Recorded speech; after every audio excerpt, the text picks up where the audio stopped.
Assalamualaikum warahmatullahi wabarakatuh dan tentunya selamat pagi Tribuners dimanapun Anda berada. Senang sekali rasanya pada hari ini saya Adisa Husnuzan dapat kembali menyapa Anda.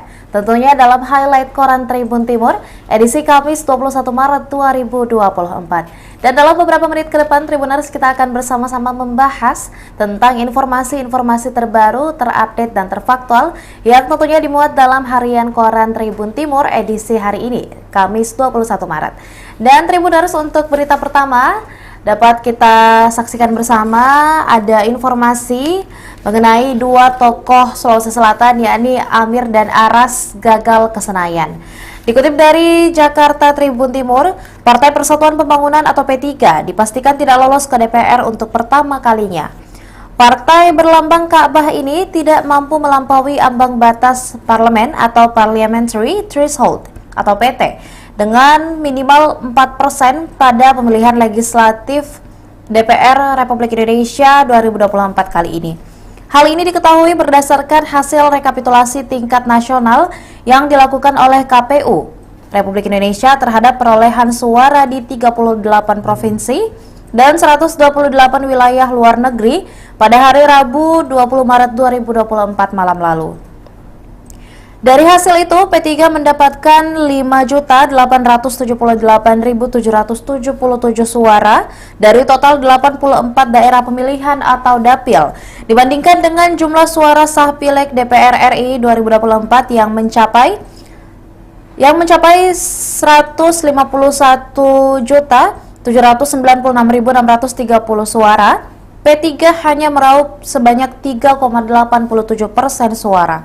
Dan tentunya Tribuners dapat kita lihat bersama di layar juga telah ditampilkan adalah grafik yang pertama adalah grafik total hasil akhir pemilu 2024 untuk kategori pemilihan presiden atau pilpres di berbagai provinsi, yang dimana dua provinsi yakni Provinsi Aceh dan Sumatera Barat dimenangkan oleh paslon nomor urut 1 Anies Baswedan dan Muhaimin Iskandar, dan jumlah provinsi selain dari dua tersebut, provinsi lainnya berhasil dimenangkan oleh pasangan dengan nomor urut 2 yakni Prabowo dan Gibran Raka Buming Raka. Adapun di bagian bawah Tribuners adalah hasil perolehan pemilihan legislatif 2024 yang dimana berikut adalah beberapa partai yang berhasil untuk lolos ke DPR RI atau lolos ke Senayan. Di posisi pertama masih diduduki oleh Partai Banteng atau PDIP dengan total raihan suara 16,72%,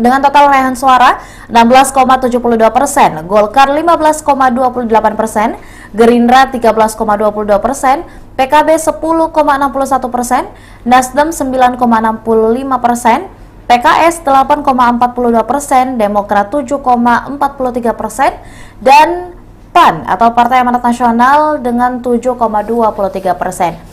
Lantas seperti apa informasi terbaru dan terupdate mengenai hasil rekapitulasi pemilu dan juga pemilihan legislatif Republik Indonesia 2024? Tentunya dapat Anda baca selengkapnya Tribuners di harian Koran Tribun Timur edisi hari ini. Dan untuk itu Tribuners izinkan saya melangkah untuk membacakan berita yang ada di halaman 11, tepatnya informasi mengenai Sulsel memilih. Di halaman 11 kali ini ada beberapa figur yang dianggap potensial untuk menjadi calon gubernur Provinsi Sulawesi Selatan. Yang pertama ada Bapak Amran Sulaiman dengan elektabilitas 18,39%. Ada Bapak Nurdin Halid dengan elektabilitas 13,98%. Ada Bapak Adnan Purikta Ihsan dengan total elektabilitas sebesar 11,21%. Dan selebihnya adalah tokoh-tokoh lain, ada Bapak Muhammad Fadil Imran, Bapak Ilham Arif Sirajuddin, Bapak Muhammad Ramdan Pomanto, Bapak Rusdi Massa, Bapak Andi Sudirman Sulaiman, Bapak Andi Iwan Darmawan Aras, juga ada Bapak Bahtiar Baharudin, Ibu Indah Putri Indriani, dan Bapak Andi Muhammad Bausawa. Dan juga Tribuners di halaman ini telah dijelaskan seperti apa pengalaman karir dan juga sebesar apa elektabilitas yang diraih oleh beberapa tokoh yang saya sebutkan tadi. Namun tentunya untuk selengkapnya dapat Anda baca di rubrik Sulsel memilih. Dan juga di halaman ini Tribuners ada informasi mengenai perolehan kursi DPRD Sulawesi Selatan dalam pemilihan legislatif 2024. Ada juga informasi mengenai Dani Pomanto yang mempunyai survei internal dengan total 2.000 responden, dan yang terakhir ada informasi mengenai Fatma yang sedang dipaketkan dengan Andi Sudirman, dan di bagian bawah ada informasi mengenai KPU atau Komisi Pemilihan Umum Kabupaten Jeneponto bongkar box pemilu demi rekap nasional. Dan Tribuners, izinkan saya juga melangkah ke halaman 16. Ya, untuk rubrik Tribun PSM dapat kita lihat ada informasi mengenai statistik pemain cedera PSM dalam liga kali ini, liga terbaru kali ini, Tribuners. Ya, ada informasi mengenai badai cedera belum berlalu. Dikutip dari Kota Makassar, badai cedera belum berlalu di skuad PSM Makassar. Silih berganti pemain PSM harus mendapatkan perawatan medis. Terbaru ada 4 pilar utama yang harus menepi dari lapangan hijau, yakni Akbar Tanjung, Reza Arya Pratama, Zaki Asraf, dan Yance Sayuri. Seperti apa informasi dan berita selengkapnya, Tribuners tentunya dapat Anda baca di halaman Tribun PSM, halaman 16, edisi hari ini, Kamis 21 Maret 2024. Dan selengkapnya mengenai informasi Tribun PSM, Tribuners dapat kita saksikan bersama dalam cuplikan berikut ini.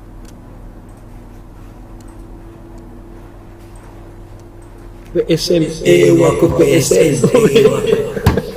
Ya Kakak Sodi? Iya Kak. Menarik juga beritanya PSM. Saya dengar-dengar banyak pemain cedera ya? Iya Kak. Apalagi mau melawan Borneo. Iya, pemuncak klasemen sementara. Ini Coba ulas santak dulu tahu. ini kalau dibilang kemarin ada badai di Makassar, ini ada juga badai di PSM. Apa itu, Los? Badai cedera. Iya. Ini badai cedera di PSM sepanjang musim Liga 1 2023-2024 ini tidak kunjung berhenti. Kemarin pada saat Agustus lalu kita tahu ada Yance, kemudian ada Kenso, ada Yakob yang cedera, kemudian masuk akhir putaran pertama ada Saki juga cedera, kemudian setelah libur FIFA Matchday selama 2 bulan ini justru Sepolo, Andi Harjito, Rizky Eka juga cedera. Setelah pulih lagi ini ada lagi nih 4 pemain cedera kaca. Ada Akbar Tanjung, Reza, ada Saki, terakhir Yance. Iya, anda lagi semua. 4 pemain pilar bisa dibilang. Iya. Reza di bawah Mister Gawang, Yance di sayap, Saki juga di sayap, tambah Akbar Tanjung di gelandang bertahan. Nah, ini dampak dari cedera tentu bisa dikatakan merugikan bagi PSM Makassar karena akan lawan Borneo pada Jumat 29 Maret mendatang. Tavares juga tentu harus mencari alternatif lain jika selama 2 pekan mendatang ini keempat pemain ini belum menunjukkan progres yang bagus dalam tahap pemulihan cedera. Tadi sempat wawancara juga dari media officer PSM Makassar, Sulaiman Abdul Karim. Dia mengatakan keempat pemain cedera ini tidak diberikan waktu libur. Kan kita tahu bahwa PSM ini libur sepekan, tapi para pemain ini disuruh yang cedera disuruh tetap stay di Makassar demi mereka diminta fokus untuk pemulihan diri. Makanya beberapa mereka ada yang biasa latihan setelah sholat tarawih di fisioterapi, kemudian ada juga mungkin biasa lari-lari sore untuk menjaga juga kebugaran fisiknya. Kita tahu bahwa atlet kalau mungkin 2-3 hari tidak latihan itu fisiknya menurun sekali. Sakit semungkin badannya juga. Nah, ini untuk proses pemulihan fisiknya ini memakan sampai 2 dan hingga 1 bulan ke depan. Sementara kompetisi kan bisa dikatakan untuk regular seriesnya tidak cukup sebulan lagi akan rampung semua. Nah, maka dari itu juga sebenarnya ini juga jadi kesempatan bagi pemain-pemain lain dari PSM. Kalau 4 pemain ini memang belum pulih betul, kita tahu ada Ananda Rehan, gelandang petarung, meskipun karakternya sangat berbeda dengan Akbar Tanjung. Kemudian ada di sayap ada Victor Detan sama Mufli. Kemudian di kiper masih ada Ardiansa dan Raka Okta yang bisa jadi pilihan utama.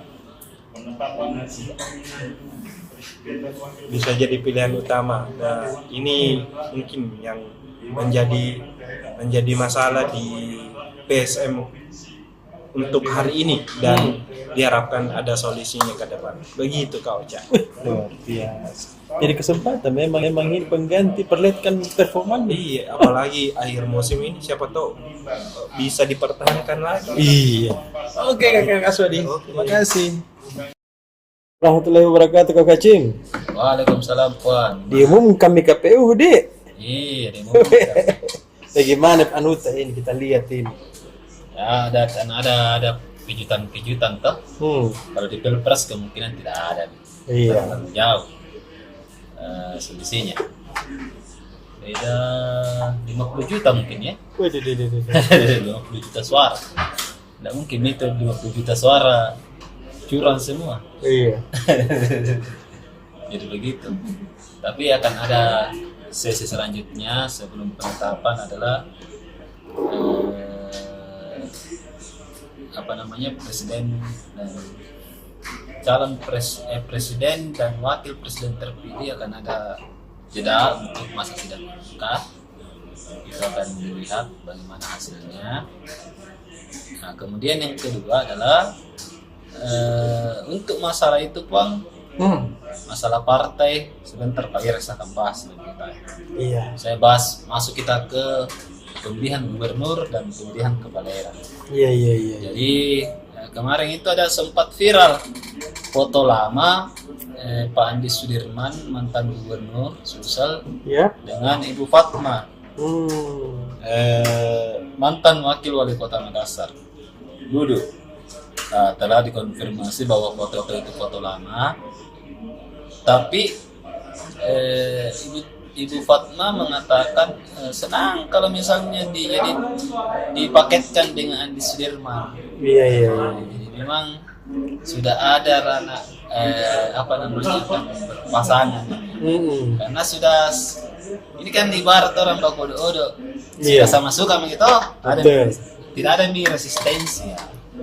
Jadi kemungkinan akan di situ karena memang ini ada, kalau kita lihat analisis pasangan Andi Sudirman dan Fatmawati adalah pasangan yang terkuat saat ini. Karena Andi Sudirman sebagai petahana dulu, kemudian Ibu Fatma dengan menggandeng Nasdem yang memenangkan pemilu level DPRD Sulsel. Iya. Jadi itu di situ kenapa misalnya dia yang terkuat. Kemudian yang lain bagaimana? Yang lain Pak Iyas sudah menyampaikan ya kita siap. Pak Iyas kan sudah kader Golkar. Iya. Jadi siap. Apalagi Pak Iyas selama ini sudah lama sosialisasi dan punya track record bertarung. Iya. Nah, apakah masih kuat atau tidak? Kita lihat saja. Iya. Karena di pemilu ini saja ongkos politiknya itu besar sekali. Ada. Nah, bagaimana kalau misalnya di pilgub nanti? Nah, kemungkinan di pilgub itu anggota DPR RI yang sudah terpilih sangat sulit untuk maju. Iya. Karena besar ongkosnya. Betul. Habis kemarin di pemilu. Iya. Jadi ini yang menjadi fokus kita untuk hari ini, politik hari ini. Kemudian yang kedua Puang, kita masuk ke pilkada, pilwali dan pilkada di 24 kabupaten kota. Iya, sudah tahu ini. Seru juga. Nah, terakhir ini calon kuat ketua DPRD Sulsel periode 2004-2009 Saharudin Alrif hadir dengan informasi mengejutkan dia akan maju pilkada Sidrap. Iya. Ini menarik ini. Kenapa tiba-tiba beliau ingin maju ke pilkada Sidrap? Karena kalau dilihat kan levelnya memang lebih tinggi level Sulsel. Iya. Kenapa Sidrap? Ini kan menjadi sebuah pertanyaan besar, karena apalagi katanya kalau ini perintah Partai Nasdem dan perintah KKRMS, RMS itu terus dimasek, itu akan ikut. Cuma kita lihat saja nanti bagaimana hitung-hitungannya, bagaimana format. Kalau di pilkada itu bagaimana formasinya, wakil selatan dengan wakil tengah dengan wakil utara, seperti itu. Biasanya yang jadi selama ini kan kalau kita lihat antara wakil selatan dengan wakil Bugis. Iya. Daerah Makassar, Bugis Makassar. Kemarin kan yang jadi Nurdin Abdullah wakil selatan dengan Andi Sudirman wakil tengah, seperti itu. Jadi ini yang hitung-hitungannya kita lihat bagaimana nantinya. Apakah wakil lurah akan ada lagi? Nah, kita lihat nanti. Atau apakah wakil lurah akan pecah telur? Kalau ini mendudukkan putra terbaik daerahnya sebagai gubernur Sulsel. Kan ada di sana Ibu Indah, Indriani, kemudian Pak Basmi juga terakhir masuk, mantan Bupati Luwu ya. Kemudian ada juga RMS juga itu ya bisa dibilang jadi wakil dari situ. Titi ya wakil situ juga. Cuma kan yang biasanya kita hitung itu 01-nya. Iya. Gitu. Kita tunggu nanti saja bagaimana perkembangan politik ke depan. Kita akan kawal satu-satu sampai ke pemilihan kepala daerah serentak 27 November akhir tahun. Yes. Oke, Kacim. Ya, demikianlah ragam informasi yang kami kemas dalam highlight Koran Tribun Timur edisi hari ini. Tentunya Tribuners untuk mendapatkan informasi yang lebih lengkap, Anda dapat berlangganan dengan Koran Tribun Timur dengan cara menghubungi hotline subscriber di 0411 811 5500 melalui fixed phone atau menghubungi hotline Tribun Family Card di 081 1413 5555 melalui pesan WhatsApp ataupun SMS. Dan tentunya Tribuners, kami akan senantiasa menyajikan informasi-informasi terbaru, terupdate dan terfaktual dalam beragam program spesial Tribun Timur lainnya, mata lokal menjangkau Indonesia. Saya Risa Husnuzan, mewakili seluruh rekan kru yang bertugas, pamit undur diri. Wassalamualaikum warahmatullahi wabarakatuh. Selamat berpuasa bagi yang menjalankan dan sampai jumpa.